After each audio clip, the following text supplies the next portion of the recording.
Hello friends, CSC exam India पे आपका स्वागत है। दोस्तों, इस वीडियो में हम देखेंगे इलाहाबाद हाई कोर्ट आरओ और एआरओ एग्जाम तथा साथ ही आपका यूपीपीसीएस आरओ और एआरओ एग्जाम के लिए साइंस यानी कि विज्ञान का टेस्ट नंबर ये आपका 2 है।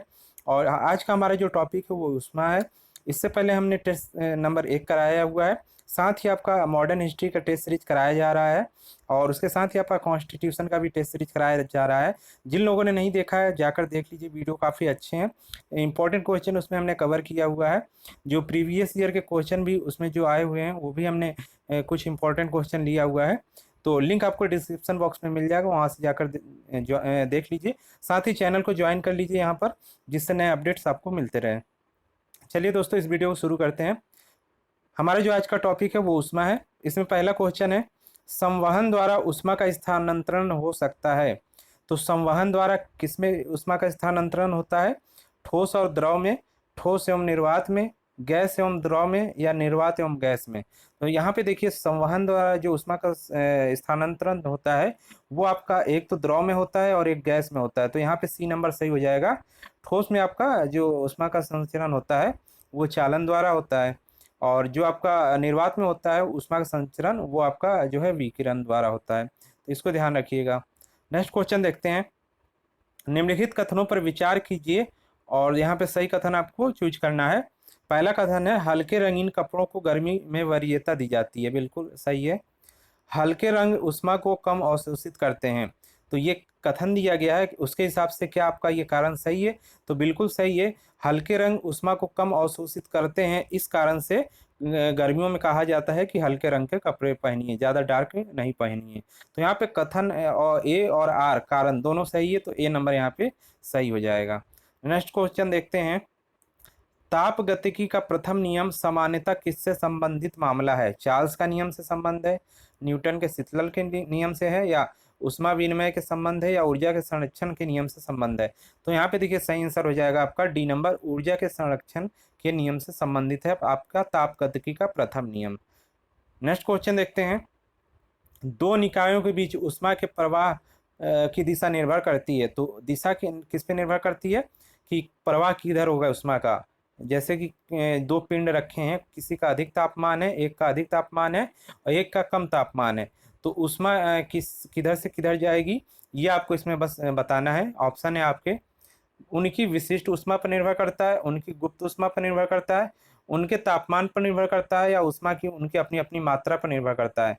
तो देखिए यहाँ पर उनके तापमान पर निर्भर करता है। ऊष्मा प्रवाह की दर उनके तापमान पे निर्भर करता है। जिसका अधिक तापमान होगा और जिसका कम तापमान होगा, तो अधिक तापमान वाले से कम तापमान वाले की तरह ऊष्मा प्रवाहित होगी। तो सही आंसर सी नंबर हो जाएगा। नेक्स्ट क्वेश्चन देखते हैं। अपेक्षिक आर्द्रता को किस रूप में व्यक्त किया जाता है? ग्राम में, किलोग्राम में, प्रतिशत में, या अनुपात में? तो सही आंसर आपका हो जाएगा प्रतिशत में। अपेक्षिक आर्द्रता को प्रतिशत में व्यक्त किया जाता है। नेक्स्ट क्वेश्चन देखते हैं। परम शून्य ताप क्या है? तो यहाँ पे देखिए, परम शून्य ताप आपने काफी बार सुना होगा। तो ऑप्शन है आपके, ये क्या होता है? किसी भी तापमान पैमाने का आरंभिक बिंदु, सैद्धांतिक रूप से न्यूनतम संभव तापमान, वह तापमान जिस पर सभी द्रव पदार्थों के वाष्प में होते हैं, या वह तापमान जिस पर सभी पदार्थ वाष्पीय प्रावस्था में जम जाते हैं। तो देखिए, परम शून्य तापमान का यहाँ पे आशय है वह न्यूनतम तापमान जो यहाँ मतलब अभी इस दुनिया में संभव है, मतलब पृथ्वी पर संभव वह न्यूनतम तापमान होता है, उसी को परम तापमान कहा जाता है। -200 कितना यहाँ पर 73 डिग्री पॉइंट कुछ समथिंग है, तो -273 डिग्री इसको माना जाता है। तो इसको ध्यान रखिएगा, परम शून्य तापमान इसी को कहा जाता है। नेक्स्ट क्वेश्चन देखते हैं। थर्मोस्टेट वह यंत्र है जो क्या करता है? ऊष्मा मापता है, तापक्रम मापता है, किसी निकाय को तापक्रम को स्वनियंत्रित करता है, या किसी निकाय के दाब को स्वनियंत्रित करता है? तो देखिए, थर्मोस्टेट क्या करता है? किसी निकाय के तापमान को स्वनियंत्रित करता है। अधिक होने पर क्या करता है? उसको बाहर करता है तापमान वहां से, उसको और अधिक नहीं होने देता है, और कम होने पर तापमान लेता है। तो ये थर्मोस्टेट का आपका यह काम होता है। सी नंबर सही हो जाएगा। नेक्स्ट क्वेश्चन देखते हैं।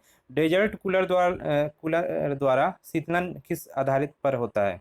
तो ऑप्शन है आपके, उष्ण वायु प्रतिस्थाप, वायु निर्जलीकरण, या वाष्पन शीतलन, या वायु पुनर्जलीकरण। तो यहाँ पे आपका जो सही आंसर हो जाएगा वो सी नंबर यहाँ पे हो जाएगा, वाष्पन शीतलन।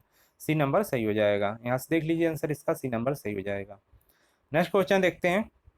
जलयुक्त गिलास में तैरता हुआ बर्फ का टुकड़ा जब पिघल जाता है तो पानी का स्तर पर क्या प्रभाव पड़ेगा। तो देखिए कोई गिलास है आपका, यहाँ पे देखिए, और उसमें यदि बर्फ का टुकड़ा डला हुआ है ऊपर से, बर्फ का टुकड़ा, और उसका कुछ हिस्सा बाहर है, कुछ डूबा हुआ है, तो जब ये बर्फ पूरी पिघलेगी तो क्या होता है, यहाँ वही आपको बताना है। जो है इसका स्तर, यानी कि इसके अंदर जो जल भरा हुआ है उसका स्तर क्या होगा।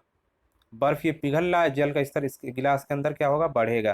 तो उस समय क्या होगा, वो जल नीचे गिर जाएगा, पानी का स्तर यानी कि पानी नीचे गिर जाएगी, पानी ऊपर उठेगा। स्तर की बात हो रही कि ये जो स्तर है ऊपर उठेगा या फिर कम होता जाएगा स्तर। मान लीजिए पहले यहाँ पे था और अब नीचे आ गया, इतना हो गया, तो ऊपर उठेगा, वही नीचे गिरेगा, या वही रहेगा जो पहले है वही रहेगा। मतलब कि एक पॉइंट पे सीमित है, मान लीजिए इस पॉइंट पे सीमित है, बर्फ पिघल रही है तब भी इसी पॉइंट पे जल है।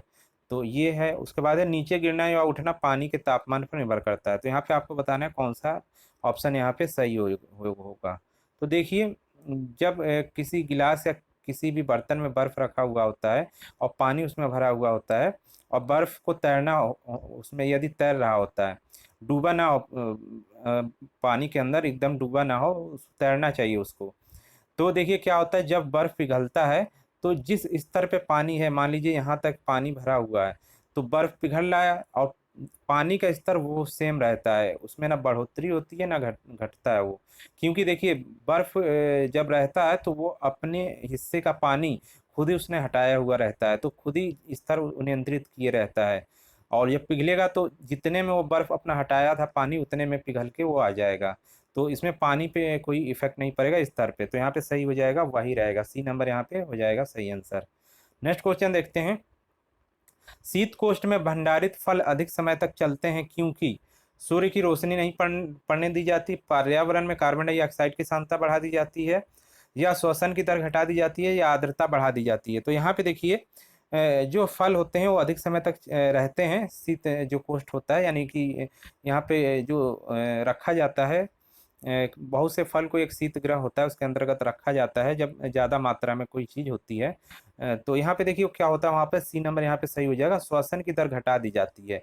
तो यहाँ पे सी नंबर सही आंसर हो जाएगा। नेक्स्ट क्वेश्चन देखते हैं यहाँ पे। यदि हवा का तापमान बढ़ता है तो उसकी जल वाष्प ग्रहण की क्षमता क्या होगी।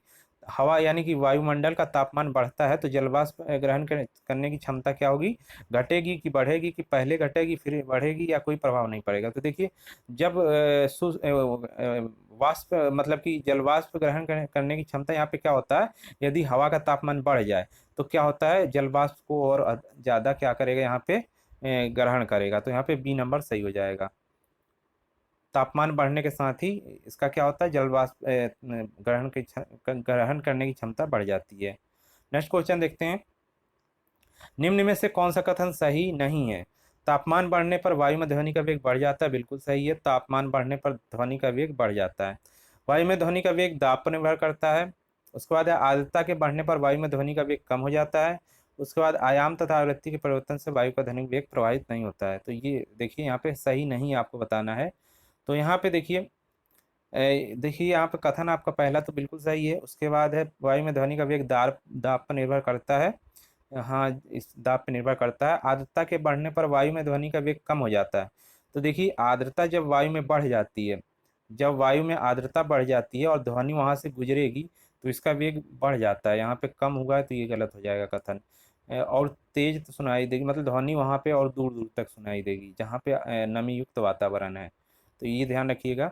और आयाम तथा आवृत्ति के परिवर्तन में वायु में ध्वनि का वेग प्रभावित नहीं होता है। ये भी सही है आपका। तो यहाँ पे सही नहीं है, तो एक ही कथन आपका सही नहीं है, वो आपका सी नंबर हो जाएगा सही। तो सी नंबर यहाँ से आपका सही आंसर हो जाएगा। यहाँ पे देख लीजिए इसका आंसर बी दिया हुआ है, सी इसको सही कर लीजिएगा। नेक्स्ट क्वेश्चन देखते हैं। तो दोस्तों ये यहाँ पे टॉप 12 क्वेश्चन आपके थे। और अधिक यहाँ पे पीडीएफ के लिए आप टेलीग्राम चैनल को ज्वाइन कर लीजिए। और साथ ही हमारी साइट है, वहाँ पे आप जाके विजिट कर सकते हैं, जीएस के क्वेश्चन आपको मिलेंगे और पीडीएफ आपको टेलीग्राम पे मिल जाएगा। जो लोग नए हैं चैनल को सब्सक्राइब कर लें। नए यहाँ पे टेस्ट सीरीज हम जल्दी लाने वाले हैं।